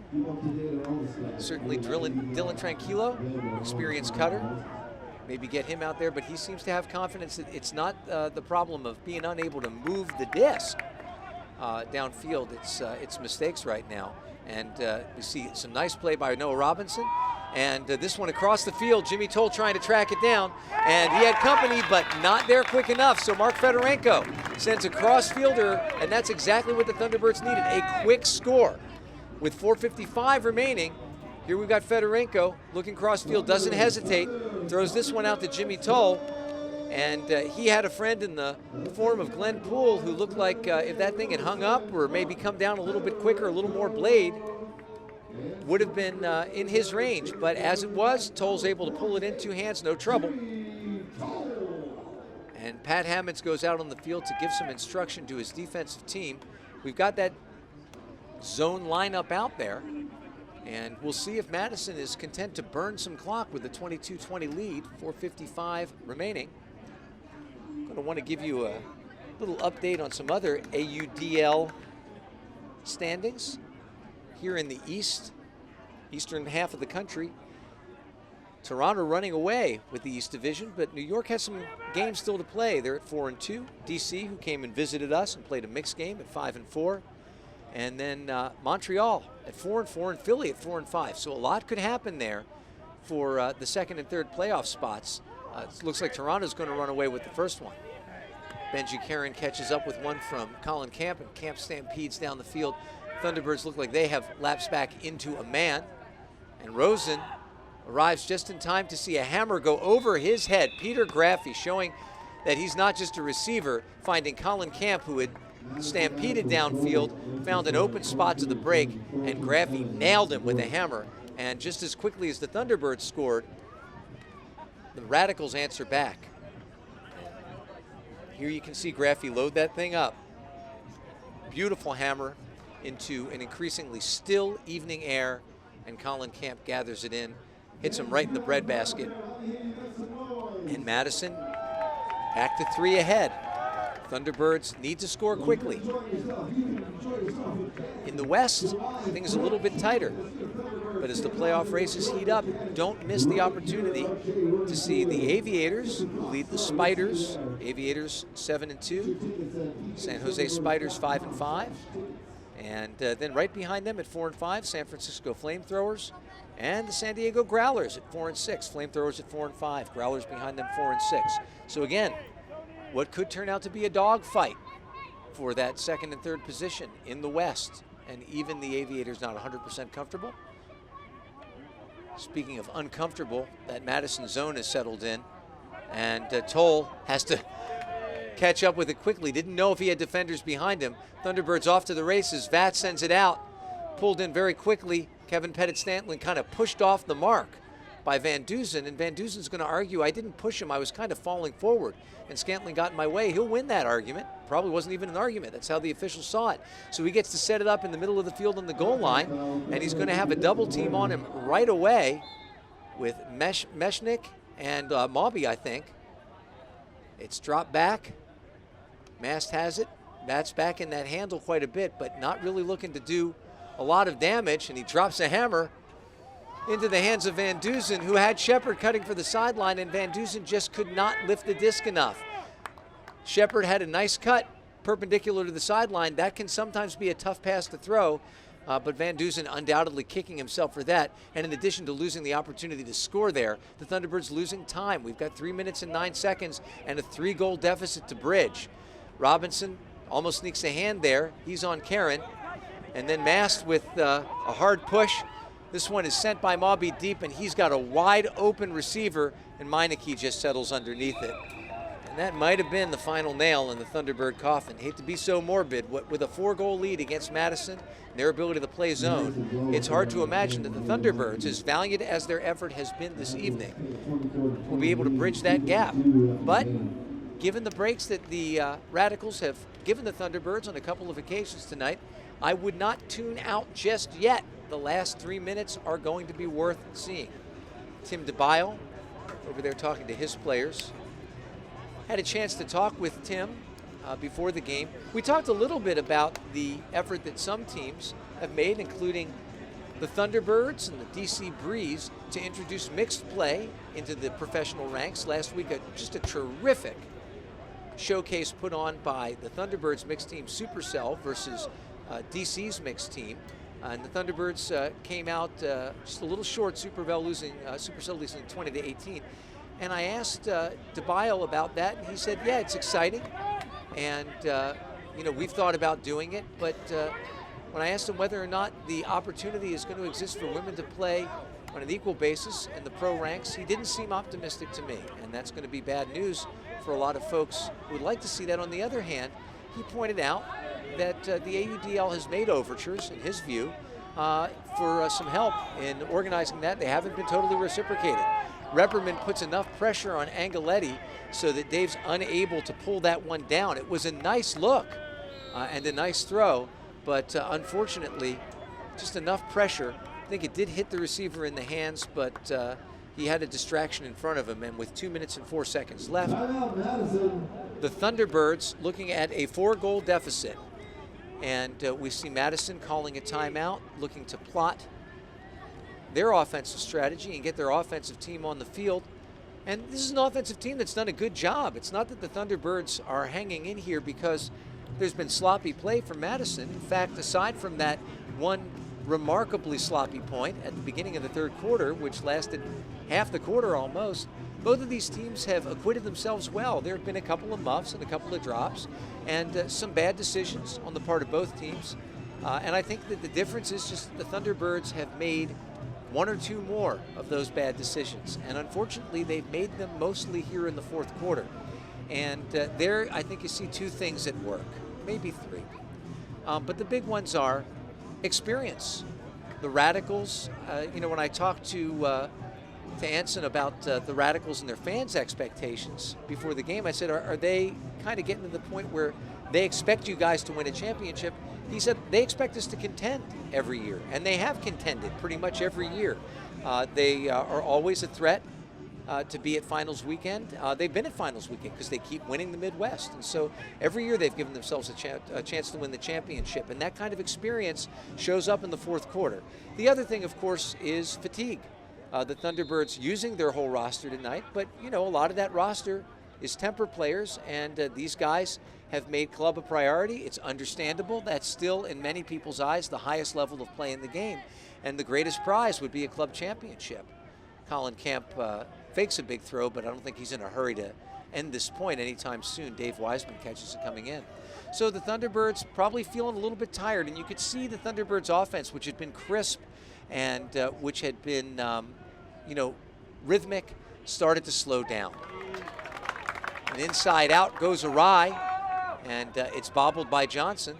And now Eddie Peters has got to make this thing happen quickly. Ferdella catches the disc. He's joined by Mason. Now Fedorenko has it. Doesn't have any options to the home side of the field. Looks to reverse field. Sends it to Peters. Peters looks for what he has. And we've got downfield, Graffy playing a little bit of center field there. Wiseman back there. Really, these guys are in an end zone Z, and we get a block. And I think that was probably Graffy on the block all over the field. So with 57 seconds left, this is going to be a Madison win. But, they say there are no moral victories in sports, and there aren't. But this is one that you can feel as good about about this loss as you can about any loss. The Thunderbirds came in and played toe-to-toe with the best of the AUDL. And if at the end of the game they had to take a few chances like they just did, and Madison opened up a lead, it is not indicative of how close this game has been. This one finding a wide open Peter Graffy, and Graffy has asserted himself as the AUDL star that he is in the fourth quarter, and I think has been the predominant factor for Madison, along with steady handling by their handling crew and some really nice downfield cutting by Tarek Aziz, and some terrific defensive play against the Thunderbirds' downfield cutters. The handlers have been able to move the disc, but they have not been able to generate in the fourth quarter the kind of movement and in-cutting threats that they were able to in the first part of the game. Also, Max Shepard has had to come back and handle more. And when you remove Shepard from that downfield role, then a lot of the flow that the Thunderbirds have been able to generate tonight disappears. And he's had to come back, and he is not even on the field right now. Ethan Beardsley is masked with 30 seconds left. Finds John Buss. Buss throws a hammer over the top, and Ethan Beardsley goes down to catch it in front of Dave Wiseman. Don't know whether Toll is going to gather this in. He does in front of a bidding Kelly. Sends it back to Beardsley. Be a nice time for Beardsley to throw it downfield, but he does not. 12 seconds left. Mass sends it over to Buss. Buss has a hard-cutting Robinson, who has not been as much of a factor in the second half, but a great game for him. Vats has it. He throws a hammer into the back. Beardsley there gathers it in as time expires. And so, as the game ends, the Thunderbirds congratulate one another, shaking hands with the Radicals, and the Radicals have to wipe the sweat off their brow and breathe a deep sigh of relief. They came into Pittsburgh maybe with their eyes on Indianapolis, counting on a win probably, and they ended up in a dogfight. Tomorrow, they've got to get ready for a cat fight, because the Indianapolis AlleyCats, always tough, are going to be waiting for them down the road in Indianapolis with an opportunity to play for a slice of at least the numeric lead in the AUDL's Midwest Division. So as we see the teams shaking hands as the sun sets here at Art Rooney Stadium, I want to thank you for joining us. The final score of the game, the Madison Radicals 25, the home Thunderbirds 21. We hope you enjoyed the telecast, and we hope that you'll join us again for the next Thunderbirds home game on July the 14th against the Detroit Mechanix. I'm Matt Weiss from Art Rooney Field on the Bluff in Pittsburgh. We say thanks very much and good night.